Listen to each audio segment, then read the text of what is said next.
அனைவருக்கும் சிறந்த பரிசு சாரேகாமா கார்வான். மல்லி மல்லி மல்லி மல்லி மல்லி.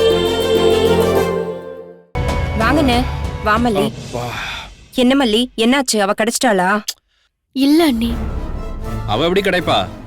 அவ இந்நேரம் எப்படியும் ஆந்திராக்கு போயிருப்பா. என்னென்ன சொல்றீங்க? அவ பக்கா ஃப்ராடு, 1ஆம் நம்பர் கேடி. கையும் களவுமா மாட்டிக்கிட்டா. அவ எப்படி திரும்பி வருவா? இந்நேரம் ஏதாவது திருட்டு ரயில் ஏறி வடநாட்டு பக்கம் போயிருந்தா கூட ஆச்சரியப்படுறதுக்கு இல்ல. அது சரி மல்லி, எல்லாம் நல்லதுதானே நடந்திருக்கு. நீ ஏன் இப்படி பேய் அரைஞ்ச மாதிரி இருக்க? அண்ணி 2 தடவை விஜய் கூப்பிட்டாரு. 2 தடவையுமே நான் போன் எடுக்கல அண்ணி. அதான் ஒரு மாதிரி அப்செட்டா இருக்கு. நான் தான் எடுக்க வேண்டாம்னு சொன்னேன். என்ன விஷயம் தெரியாம எப்படி போன் எடுக்க முடியும்? ரேணுகாவுக்கு லஸ்ஸி பிடிக்கும்னு லஸ்ஸி சாப்பிட கூட்டிட்டு போனோம்னு ஒரு வார்த்தை சொல்லிட்டோம். அத ஒன்ன பிடிச்சுக்கிட்டு அந்த நிஷா எவ்வளவு ஆட்டம் போட்டா தெரியுமா? என் அக்காக்கு லஸ்ஸியே பிடிக்காது, நீங்க பொய் சொல்றீங்கன்னு சொல்லிட்டா.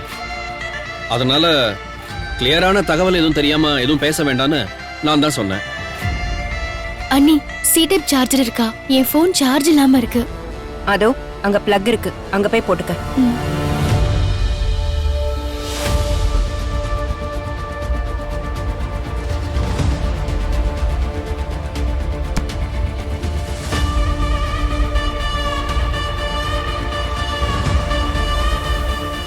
எனக்கு என்னமோ நாம தான் தப்பு பண்ணிட்டோமோன்னு தோணுது. என்ன நாகு திடீர்னு இந்த மாதிரி ஒரு குண்டை போடுற? ஆமாண்ணே, மல்லிக்கு உதவி பண்றோன்னு நாம தான் பிரச்சனையை பெருசாக்கிட்டோமோன்னு தோணுது. ஏமா நீயும் சேர்ந்து தானே அது சூப்பரான ஐடியா சேர்ந்து பண்ணுவோன்னு சொன்ன. இப்ப பிரச்சனை ஆன உடனே ஜகா வாங்குற பத்தியா? நாம என்னையும் சேர்த்து தானே சொல்றேன். நான் என்ன பிரிச்சுட்டா சொல்றேன்? பேசும்போது சாகசம் பண்ற மாதிரி தெரிஞ்சது. ஆனா அவ திடீர்னு காணாம போனதும் ஒரு பயம் வரதானே செய்யுது. விஜய் தம்பி என்ன சொல்லுமோன்னு கொஞ்சம் பயமா தான் இருக்கு. அண்ணி நடந்தது நடந்துருச்சு. இனி அதை பத்தி பேசி பிரயோஜனம் இல்ல. அடுத்து என்ன செய்யறதுன்னு யோசிக்கணும். அடுத்து என்ன? அவ காணாம போயிட்டான்னு சொல்லிட்டு 2 நாள் துக்கமா இருக்கிற மாதிரி இருந்துட்டு அடுத்த வேலையை பார்க்க வேண்டியதானே? ஒருவேளை அவ நாம நினைச்ச மாதிரி ஓடி போகாம நேரா வீட்டுக்கு போயிட்டான்னா? எனக்கும் அதான் தோணுது அண்ணி. அவ நேரா வீட்டுக்கு போறதுக்கும் வாய்ப்பு இருக்கு. சரி, அப்படியே வீட்டுக்கு போனாதான் என்னவா? திருடிக்கு தேள் கொட்டின மாதிரி அவ அமைதியா தான் இருப்பா. மல்லிய வேணா முறைப்பாளை தவிர வேற யாருகிட்டயும் எதையும் சொல்ல போறது கிடையாது.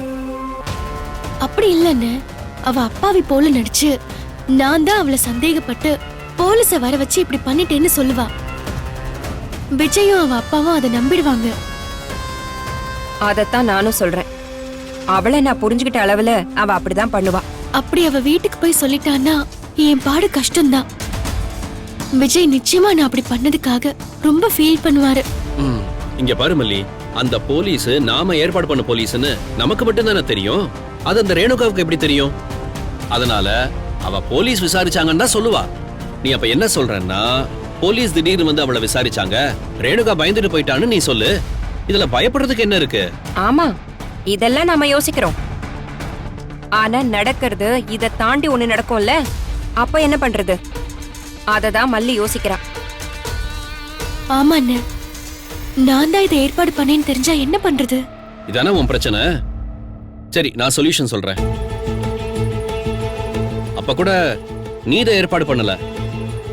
நீ எந்த நோக்கமும் இல்லாம அவளை ஹோட்டலுக்கு தான் கூட்டிட்டு போன. நான் தான் எனக்கு இருக்கிற சந்தேகத்தினால ஒரு போலீஸை ஏற்பாடு பண்ணி அப்படி பண்ணேன் அப்படின்னு சொல்லிடுறேன். அவ்வளவுதான், முடிஞ்சு போச்சு. இதுவும் சரியாதான் இருக்கு. அப்படி மனோகர் என்ன சொல்லிட்டாருன்னா யாரும் ஒண்ணும் பண்ண முடியாது. மல்லிக்கும் எந்த பிரச்சனையும் வராது. ஆனா விஜய் உங்களை திட்டுவாரே. விஜய் திட்டினா நான்லாம் உதறிட்டு போயிட்டே இருப்பேம்மா. என்னெல்லாம் விஜய் ரொம்ப திட்டவே முடியாது.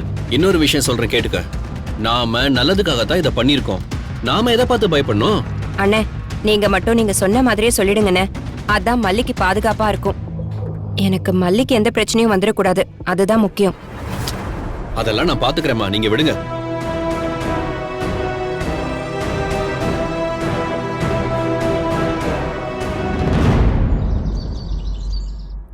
ரஞ்சி, காஃபி ரெடியா?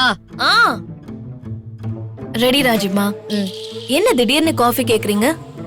அதுவும் சாப்பிடுற நேரத்துல காஃபி குடிக்க மாட்டீங்களே? காஃபி எனக்கு இல்ல, தொலைஞ்சு போனதா சீன் கிரியேட் பண்ணிட்டு இங்க உட்காந்துருக்காளே அவளுக்கு தான்.